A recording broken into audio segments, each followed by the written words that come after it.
Backstage, a man who had returned from war asked Jimi Hendrix one question. And the answer Jimi gave stopped him so completely that words froze in his throat. The Fillmore East, New York City, March 1968.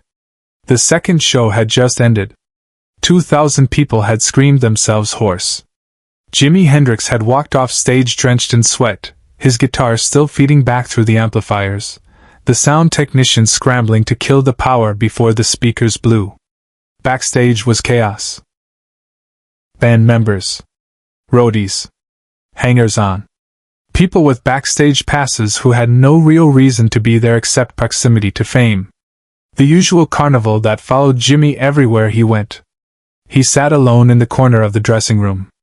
Not hiding. Just separate. His eyes distant. His hands still trembling slightly from the adrenaline of performance. Someone had handed him a beer. It sat untouched on the floor beside his boot. The door opened. A man walked in. Not young. Maybe 32, 33. Short hair growing out from a military cut. Worn jacket. Jeans. Work boots. He moved differently from everyone else in the room. Careful. Measured. Like someone who had learned to assess every space before entering it.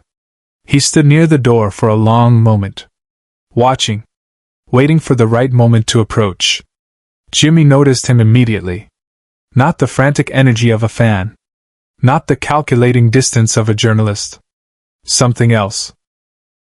Something that made Jimi straighten slightly in his chair. The man crossed the room.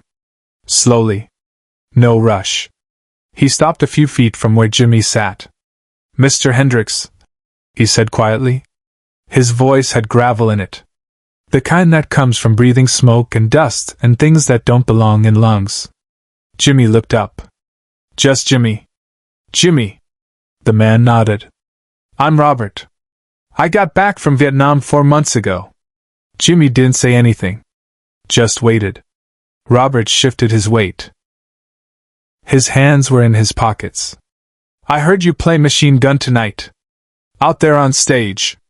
"Yeah. I need to ask you something." "Okay." Robert's jaw worked for a moment. Like he was chewing on words that didn't want to come out.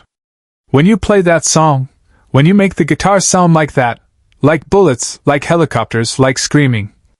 He stopped. Started again. "Do you know what it really sounds like? Or are you just making noise?" The question hung in the air.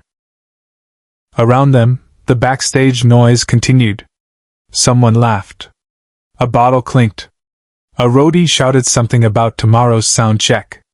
But in the small space between Jimi and Robert, there was only silence. Hendrix didn't raise his voice. He never needed to. Jimi set down his beer. He leaned forward, elbows on his knees, his eyes locked on Robert's face. "I was born in Seattle," Jimi said, his voice low and steady. "My mother died when I was 15. Drinking. Cirrhosis. I held her hand in the hospital while she went. She weighed maybe 90 pounds at the end. The machines made this sound, beep, beep, beep, until they didn't." Robert's expression didn't change, but something in his posture shifted. "My father," Jimi continued, "he drank too. He'd come home some nights and I'd hear him in the other room, crying. Big man. Strong man. Crying like a child because he couldn't feed us. Couldn't keep the lights on. Couldn't stop the world from crushing him." Jimi's fingers drummed once against his knee. An unconscious rhythm. "I know what hopelessness sounds like," he said. "I know what watching someone die sounds like. I know what it sounds like when a man realizes he's powerless. When the world is too big and too cruel and there's nothing you can do to stop it." He paused. "So when I play Machine Gun, when I make my guitar scream, when I make it sound like hell raining down from the sky, no, brother. I don't know what Vietnam sounds like. I've never been there. I've never seen what you've seen." Robert's eyes were glistening now. His jaw clenched tight. "But I know what terror sounds like," Jimi said quietly. "I know what it sounds like when you can't save someone. When you can't save yourself. When all you can do is survive another day and wonder why you're still here when so many others aren't. He reached down and picked up his guitar. The Stratocaster. Worn. Scarred. Covered in the marks of 1,000 shows. "This is the only weapon I've got," Jimmy said, his fingers resting on the strings without pressing down. "I can't stop the war. I can't bring anyone back. I can't make the nightmares go away. But I can play. And maybe, when you hear it, you know that someone else understands. That you're not alone in that sound." Robert's mouth opened. No words came out. In that quiet moment, Hendrix did something no one expected. Jimmy stood up slowly. He held the guitar by its neck, not playing it, just holding it between them like an offering. "You asked if I know what it really sounds like," Jimmy said. "I don't. But you do." He extended the guitar toward Robert. "Show me." Robert took a step back. His hands came up instinctively, palms out. I don't play guitar." "You don't have to play," Jimmy said. "Just hold it. Just feel it." The dressing room had gone quiet. People had stopped talking. They were watching now. This strange tableau. Jimi Hendrix offering his guitar to a stranger. Robert's hands were shaking. Slowly, like he was reaching for something that might burn him, he took the guitar. It hung heavy in his hands. Unfamiliar weight. Strange angles. "No," Jimmy said softly. "Just make one sound. Any sound. Whatever's inside you. Let it out." Robert stared at the guitar. His breathing had changed. Faster. Shallower. His thumb brushed across the strings. A discordant clang. Ugly. Raw. He did it again. Harder this time. Then again. And again. The sound wasn't music. It was rage. It was grief. It was 4 months of silence and nightmares and trying to pretend everything was fine when nothing was fine and nothing would ever be fine again. Robert's face crumpled. The guitar fell to his side. He stood there, shoulders shaking, tears running down his face, and he made no sound at all. Jimmy stepped forward. He didn't take the guitar back. He just stood beside Robert. Close. Quiet. Present. Subscribe and leave a comment, because the meaning of this moment is still unfolding. To understand what happened next, you need to understand what had happened 6 months earlier. Jimi Hendrix had been on tour in Europe when the Tet Offensive hit. He'd been in a hotel room in London, watching BBC reports of American cities burning, of Marines trapped in Khe Sanh, of body counts climbing into the thousands. He tried to call home. The lines were jammed. Everyone was trying to call someone. He'd sat in that hotel room for 3 hours, guitar in his lap, not playing, just holding it while he watched the world tear itself apart on a black and white television screen. The experience had a show that night. Jimmy had played like a man possessed. Not showing off. Not entertaining. Just channeling everything he felt. The rage, the helplessness, the crushing weight of knowing that young men were dying while he was on stage in London being called a genius. After the show, a journalist had asked him about the war. "I don't talk about politics," Jimmy had said. "But surely you have an opinion." "I have a guitar," Jimmy had interrupted. "That's my opinion." The journalist had laughed. Thought it was a joke. A deflection. It wasn't. Jimmy had gone back to his hotel that night and written, "Machine Gun." Not as a protest song. Not as a political statement. As an exorcism. As a way to put into sound what couldn't be put into words. He'd played it live for the first time 2 weeks later. The audience had gone wild. They thought it was about Vietnam. About the war. About making a statement. They were right. They were also completely wrong. Machine Gun was about powerlessness. About watching the world burn and having nothing but 6 strings and an amplifier to fight back with. About the arrogance of thinking you could capture someone else's pain and the necessity of trying anyway because silence was worse. Jimi had played that song hundreds of times since. Every night, he made the guitar scream. Every night, people cheered. Every night, he wondered if anyone actually understood. Until tonight. Until Robert. What followed stayed with everyone in the room, long after the last note faded. Robert finally raised his head. His face was wet. His eyes were red. He held the guitar out to Jimi. "I can't," he said hoarsely. "I can't make it say what I need it to say." Jimi took the guitar back gently. "Nobody can. That's the point." He sat back down in his chair. The guitar rested across his lap. He didn't play it. Just held it. "You asked if I know what it really sounds like," Jimi said. "The answer is no. I'll never know. But I'm trying to honor it anyway. To give it a voice. Even if it's not the right voice. Even if it's just noise to some people." Robert sank down onto the arm of the couch nearby. His hands hung between his knees. "There was this kid," Robert said quietly. Everyone in the room leaned in to hear. PFC Martinez. 19 years old. From Texas.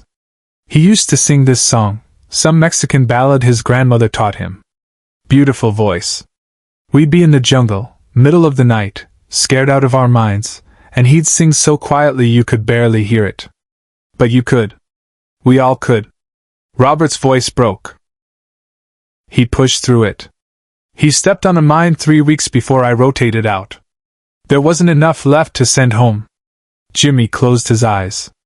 "I can't remember the song," Robert said. "I've tried. I hear it in my dreams sometimes, but when I wake up it's gone. And I think if I could just remember it, if I could just hear it one more time, maybe." He didn't finish. Didn't need to. Jimmy's fingers moved to the strings. He didn't play. Just rested there. "I can't bring back the song," he said. "I can't bring back your friend. But I can play something. Right now. Just for you. Just for him. It won't be the right song. But maybe it'll be a song." Robert looked up. "You don't have to." "I know." Jimi began to play. Not Machine Gun. Not anything the audience had heard that night. Something slow. Something simple.